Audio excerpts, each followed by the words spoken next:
Bonjour tout le monde, j'espère que vous allez bien. Aujourd'hui, je vous fais une vidéo un peu spéciale parce que j'ai eu comme un déclic. Je me suis aperçue que je vous fais des vidéos où je vous livre des clés suite à mes expériences, par rapport à ce que je peux vous apporter, comment je peux vous aider à vous libérer de certaines choses, avoir une vision différente et surtout vous sentir euh, puissant à l'intérieur de vous, en tout cas de ressentir cette force intérieure pour la mettre à contribution pour votre vie. Mais je me suis aperçue que je ne parlais pas vraiment, enfin, je ne sais pas si tout le monde me connaît réellement et sait qui je suis et d'où je viens. Et je voulais un petit peu recadrer un petit peu tout ça et vous donner vous faire une présentation simplifiée bien évidemment, mais savoir qui je suis réellement. Parce que je suis aujourd'hui une femme, une mère et une entrepreneur. Et, euh, et dans ma spécialisation, j'accompagne les entrepreneurs donc à ressentir et à développer ce leadership, cette puissance intérieure vraiment pour réaliser leurs rêves d'entrepreneur, concrétiser leurs projets et surtout d'avoir un résultat financier qui les satisfasse tant dans leur réussite professionnelle que personnelle. Voilà, pour se libérer un poids qui pourrait être stressant au niveau financier. Et pour ça, j'allie tout ce qui est, je fais un mariage de tout ce qui est spiritualité, de l'âme, l'être au sens propre pour moi, du concret, donc vraiment sur le terrain et dans le milieu des affaires, du business. Et tout ça avec un leitmotiv qui est fort. C'est le point commun qu'on a envie de montrer à nos enfants, la possibilité, enfin leur dire que tout est possible de réaliser ses rêves, de concrétiser ses rêves si on en a réellement envie. Et je pense que nous, parents, on est le meilleur guide. Et quand on est chef d'entreprise, on a ce tempérament et cette personnalité intérieure qui est pour moi un exemple et vraiment un guide profond pour nos enfants, pour leur donner en tout cas cette force intérieure de réussite. Alors pas spécialement pour être à leur compte, mais en tout cas de concrétiser leurs rêves. Voilà, je pense que le message, il est vraiment là. Et c'est ce que je m'efforce de faire au quotidien, donc avec mes enfants au travers moi, ce que je fais tous les jours dans ma vie professionnelle, mais c'est ce que j'essaie aussi de transmettre et d'enseigner à mes clients pour leur donner vraiment une ligne de conduite qui leur est propre et qui est vraiment importante pour eux également. Donc voilà, donc moi en fait ma vie d'entrepreneur, elle a commencé, je pense, depuis mon plus jeune âge. Je me souviens quand j'avais 17 ans, il y avait une série télévisée que je regardais toutes les semaines. C'est quelque chose qui me drivait beaucoup. Elle ne passe plus à la télé aujourd'hui, mais dedans cette série télévisée, il y avait ça s'appelait Côte Ouest. Pour ceux qui seraient curieux. Il y avait une femme dedans que je trouvais waouh. Pour moi, c'était une femme qui était déterminée, qui était motivée, qui voulait réussir, que je trouvais belle, que je trouvais charismatique. Euh, et je me souviens le jour où j'ai dit, je veux être cette femme, je veux être comme elle, pareil. Je veux faire la même chose qu'elle. Je ne sais plus du tout dans quel domaine elle était. En attendant, je me souviens elle dirigeait sa vie et ses passions comme elle le souhaitait et elle allait au bout de ses rêves. Et ça, c'est quelque chose qui m'avait vraiment marqué. J'avais 17 ans. Et aujourd'hui, à 16-17 ans, quand on demande à nos enfants qu'est-ce que tu veux faire dans ta vie, ça devient compliqué. C'est compliqué en général. Mais il y a des personnes ces enfants-là, je pense que nous, parents, on peut les influencer. On peut les influencer. On peut être un guide pour eux. Voilà. C'est surtout ça que je voulais dire, plutôt qu'influencer. Et donc, ça m'a donné un boost énorme pour vraiment rester focus sur ma scolarité parce que forcément, même si on veut être chef d'entreprise, il faut avoir une culture générale pour moi qui est importante et il faut aller au bout de son processus pour vraiment savoir ce que l'on aimerait faire, même si on sait très bien, aujourd'hui, moi j'ai 45 ans et j'ai eu, je dirais, 4 métiers différents dans ma vie. Donc, comme quoi, rien n'est acquis et tout est fait en sorte qu'on arrive à son plein accomplissement. Et j'ai fait des études de chinois. Je ne suis jamais allée en Chine encore aujourd'hui. Mais ces études-là ont été pour moi révélateurs sur un point, c'était sur l'acceptation des personnes et des cultures qui sont hyper différentes les unes des autres. Et ça m'a vraiment donné une ouverture d'esprit sur il n'y a pas qu'en France que les choses se passent, il y a tout un monde extérieur et des cultures différentes, des manières de faire différentes, des stratégies différentes, des évolutions personnelles différentes, des réussites différentes, de la misère très différente d'un pays à un autre. Et tout ça, ça m'a vraiment donné cet esprit, cette ouverture d'esprit. De là, je suis partie en Angleterre, où j'ai commencé à travailler très jeune. Et parce que je me sentais conquérante, c'est vraiment le mot. Je partais à la conquête du monde. Je suis partie avec ma petite valise, sans rien, chez une copine à Birmingham à l'époque. Et en 48 heures, j'avais trouvé du travail. Et j'étais hyper fière de moi parce que j'avais sortais des études, j'avais tout juste 21 ans. Et, et quand j'ai commencé, j'ai dit, OK, je sais que maintenant, je veux travailler et je veux m'affirmer. Je veux vraiment trouver ma voie professionnelle. Et donc, j'ai commencé par un travail qui me plaisait beaucoup, où je me suis limite, je vais vous raconter la petite anecdote parce que je suis arrivée à cette boîte, en fait, je ne parle pas du tout anglais. Donc, c'était un gros défi. Et avant de partir, 3-4 jours avant de partir, j'avais envoyé mon CV en français parce qu'ils cherchaient une personne pour développer le marché français depuis Cambridge. Et dans l'échange téléphonique avec la personne, j'avais compris que go, lundi matin, tu es là et tu commences à travailler. Et en fait, quand je suis arrivée le lundi matin avec ma valise et j'avais dit bye bye à ma copine la veille, en fait, pas du tout, je venais juste passer un entretien de recrutement. Et, et je lui ai dit, mais ça, c'est pas possible parce que moi, j'ai plus rien, j'ai pas de logement, j'ai absolument plus rien. Et enfin, moi, pour moi, je commençais aujourd'hui. Donc, je suis dispo, je peux commencer. Et, et hyper sérieuse, donc j'avais 21 ans, j'étais hyper jeune. Et, et je me suis dit, non, c'est pas possible. Ils m'ont gardé en essai la journée et bingo, ils m'ont dit, OK, on y va et on verra ce que ça donne. Donc, j'étais partie pour un mois au départ. Et puis finalement, moi, je suis restée 2 ans. Et, et voilà. Donc, la première clé que je voulais vous partager via mon expérience, c'est l'audace. Parce que j'étais jeune, je pouvais être prise pour une arriviste ou une opportuniste, je ne sais pas. En tout cas, juste parce que je n'avais absolument rien compris ce qu'il m'avait dit. Pour moi, c'était OK. Pour lui, c'était absolument pas OK. C'était juste un test, enfin une entrevue. Et j'ai dit, bah non, pas possible. Moi, je suis là, je reste là, j'ai ma valise. Et voilà. Et l'audace a payé puisque je suis restée un peu plus de, enfin, presque 2 ans là-bas. Donc, ça m'a donné une force et une conviction énorme. Enfin, ça m'a beaucoup renforcée et ça m'a aidé en fait ça m'a renforcé la confiance que j'avais en moi parce que j'ai dit go. Bon, tu as réussi. Première clé, première réussite. Passage réussi. 21 ans, fière de toi. Et puis, de fil en aiguille, eh bien, j'ai continué. J'ai fait mes expériences à Paris. J'ai intégré des groupes comme Thales. J'ai monté des startups. Pour Thales, j'en ai monté 2. J'ai fait que du développement commercial. Enfin, c'était vraiment ma spécialité. J'étais vraiment toujours dans la conquête.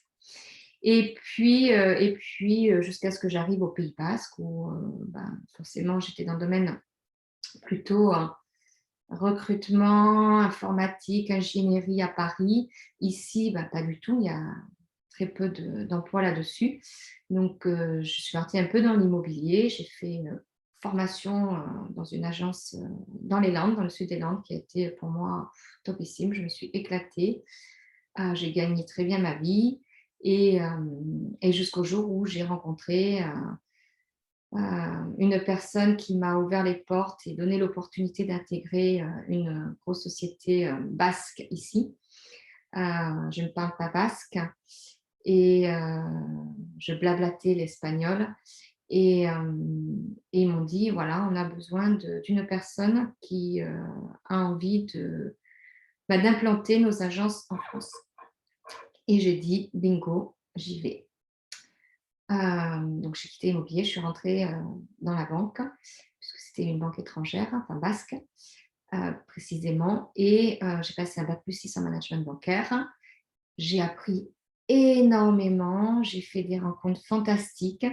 Et ce qui m'a drivée dans ce challenge-là, c'est que j'étais fondée de pouvoir en conseil d'administration, la première femme en France dans une banque à être au conseil d'administration. Et avec toute l'autonomie et tout ce leadership à mettre à disposition pour développer. Donc, ce n'était pas mon entreprise, mais c'était comme si c'était mon entreprise. Et ça, c'est quelque chose que j'ai ressenti pendant très longtemps, puisque je suis restée 14 ans dans cette banque. Et un jour, j'ai pris mon envol parce qu'il y a eu plein de choses en interne. Il y a eu un mec en interne qui est arrivé, qui a été en quête de pouvoir. Et on sait très bien qu'une femme doit faire encore plus ses preuves pour être acceptée. Alors moi, j'étais déjà bien installée. Enfin, j'avais une très belle réussite, très belle conquête.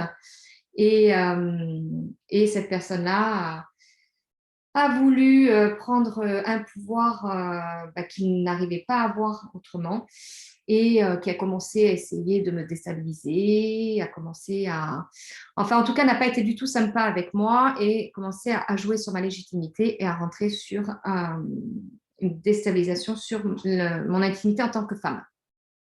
Et ça, ce sont des choses que moi, je n'accepte pas.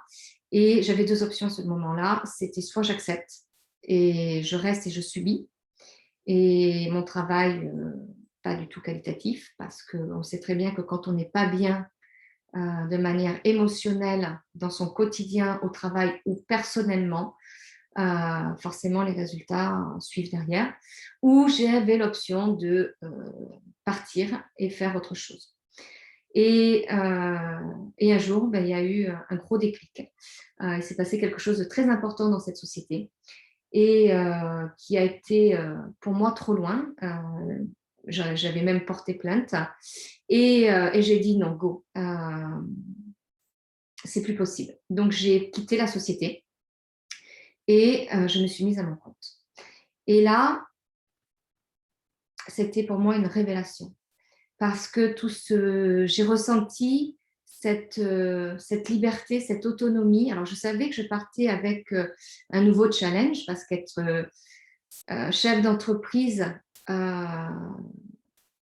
c'est être leader complet de sa vie et de ses choix et de ses engagements. Être leader dans une société en mode salariat, c'est être pleinement leader, sentir sa puissance, mais la pression n'est pas la même parce que le challenge n'est pas la même. On sait très bien que quand on est salarié, on a entre guillemets une sécurité financière qui n'est jamais acquise parce que si on fait du bullshit, l'entreprise ne nous garde pas. Et quand on est chef d'entreprise, on a cette liberté d'être, mais avec un challenge financier, puisque si tu n'as pas de chiffre d'affaires, tu ne te payes pas. Donc, tu n'as pas la sécurité financière que tu peux avoir dans le monde salarié. Et pourtant, avec des missions qui étaient pour moi quasi identiques. Mais le rôle n'était pas le même. Et d'ailleurs, quand j'ai quitté le monde du salariat, on m'a dit « tu es complètement folle, tu perds un poste, tu as la sécurité, tu as un bon salaire, tu as un bon rythme de vie, etc. » Mais en fait, tout ce qui s'était passé en interne m'a juste confortée et je les remercie pour ça. Ça m'a confortée sur le fait que ma vraie essence à l'intérieur de moi, c'était d'être vraiment pleinement libre, pleinement autonome, de construire mon entreprise et d'être vraiment leader de mes convictions et d'assumer mes choix. Et ça a été un effet waouh. Donc, je me suis lancée en tant qu'entrepreneur, aujourd'hui, j'ai mis un peu de temps à trouver mon alignement, mon grand pourquoi et ce qui me drivait. Mais aujourd'hui, une chose est sûre, c'est que j'ai énormément appris depuis maintenant 6 ans. Et, euh, et ce parcours professionnel que j'ai fait a une incidence énorme sur ma vie personnelle euh, et sur ma vie professionnelle. Aujourd'hui, je suis pleinement épanouie dans ma vie professionnelle. J'ai un équilibre personnel euh, qui est tout simplement top. Voilà, j'ai un mari que j'aime. On est tout à fait heureux tous les deux. J'ai 2 magnifiques enfants et, euh, et on a trouvé cet équilibre à la fois perso et pro et qui m'amène vraiment euh, sur cette certitude réelle que pour être un bon chef d'entreprise, il ne suffit pas d'avoir une idée. Il ne suffit pas d'avoir une idée et de faire des choses pour essayer d'obtenir des résultats. Pour être chef d'entreprise, c'est tout simplement pour moi d'abord d'avoir un état d'esprit. Il n'y a pas d'école qui nous apprend à être leader. Il y a l'expérience de la vie, il y a la manière dont on va fonctionner, dont on va penser avant tout. Dans mon accompagnement, incarne ton entreprise, et je vais présenter mon accompagnement fin de semaine. Dans mon accompagnement, incarne ton entreprise, euh, on a à la fois de la spiritualité, à la fois du concret, avec l'argent, clairement, et le monde des affaires. Et on fait un assemblage de tout ça pour arriver à être un bon chef d'entreprise. Et pour être un bon chef d'entreprise, alors chacun va avoir sa propre définition, mais il y a des ingrédients sans lesquels on ne peut pas réussir, mais clairement, et qui sont prouvés, c'est vraiment travailler avec la trilogie de l'être, d'avoir, de faire et d'avoir. Être, faire, avoir.